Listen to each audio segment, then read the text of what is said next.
জানুয়ারি সনাতন ধর্মী যারা আমরা, আমাদের প্রাণ প্রতিষ্ঠা যিনি করেছেন, সনাতন ধর্মের ধ্বজা যিনি বিশ্বের মানচিত্রে উনি প্রতিষ্ঠা করেছেন, শ্রী শ্রী রামচন্দ্র দেবের মন্দিরে প্রাণ প্রতিষ্ঠা উপলক্ষে অযোধ্যায় 22শে জানুয়ারি সেই স্বচ্ছতা তার উপলক্ষে প্রধানমন্ত্রী, যশস্বী প্রধানমন্ত্রী নরেন্দ্র মোদীজির স্বচ্ছ ভারত অভিযানের যে আহ্বান, তারই অঙ্গ হিসাবে আমরা ত্রিপুরা হর্টিকালচার কর্পোরেশনের অফিসার থেকে সমস্ত অংশের কর্মচারীরা এবং আমাদের হর্টিকালচার কর্পোরেশনের বোর্ড অফ ডাইরেক্টরস, আমরা সবাই মিলে আজকে এখানে উপস্থিত হয়েছি। আমাদের স্বচ্ছ ভারত অভিযান আমাদের অফিস প্রাঙ্গণে স্বচ্ছতার জন্য আমরা কাজ করছি এবং আমরা আশাবাদী যে আমাদের সুন্দর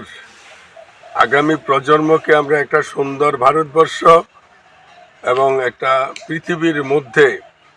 সর্বশ্রেষ্ঠ আসনে প্রতিষ্ঠা করার যে স্বপ্ন প্রধানমন্ত্রী দেখছেন বিশ্বের মানচিত্রে ভারতবর্ষকে, আমরা সেই লক্ষ্যে এগুব।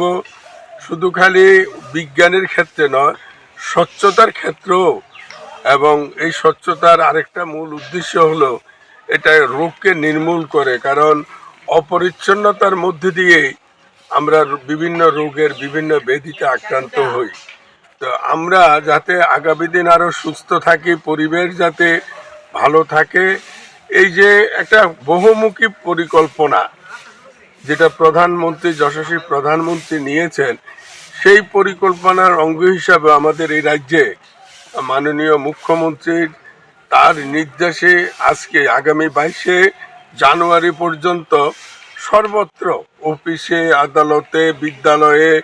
এবং মন্দির, মসজিদ, গির্জায়, এমনকি রাস্তায়, সব জায়গাতে স্বচ্ছতা অভিযানের কাজ চলছে স্বতঃস্ফূর্তভাবে।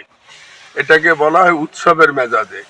ফলে আজকে আমরা আমাদের ত্রিপুরা হর্টিকালচার কর্পোরেশনের সমস্ত কর্মীবৃন্দ একসাথে মিলে আমাদের এই স্বচ্ছতা অভিযানকে সফল করার লক্ষ্যে আমরা এখানে কাজ করছি এবং আমরা এতক্ষণ সেখানে সবাই অংশগ্রহণ করেছেন। প্রধানমন্ত্রী যে সচেতনতা স্বচ্ছতার সম্বন্ধে মানুষকে অবহিত করেছেন, যেটা আগে কোনো দিন কোনো প্রধানমন্ত্রী এই ধরনের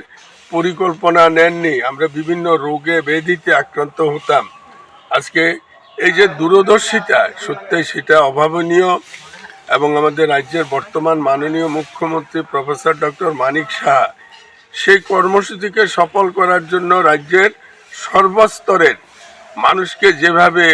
একটা মঞ্চে আনতে পেরেছেন, তার জন্য মাননীয় মুখ্যমন্ত্রীকেও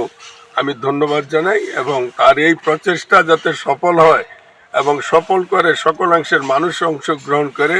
রাজ্যের সকল স্তরের মানুষের কাছে আমার আবেদন রইল, আমরা সবাই মিলে আসুন, আমরা সুন্দর ত্রিপুরা গড়ে তুলি, স্বচ্ছ ত্রিপুরা গড়ে তুলি এবং আগামী 22শে জানুয়ারি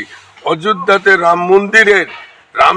শ্রী শ্রী রামচন্দ্রের যে প্রাণ প্রতিষ্ঠার যে কর্মসূচি, মহতী কর্মসূচি নেওয়া হয়েছে, আমরা সবাই মিলে সেই কর্মসূচির অংশগ্রহণ করি এবং সফল করি, এইটুকু আবেদন রইল সকলের কাছে।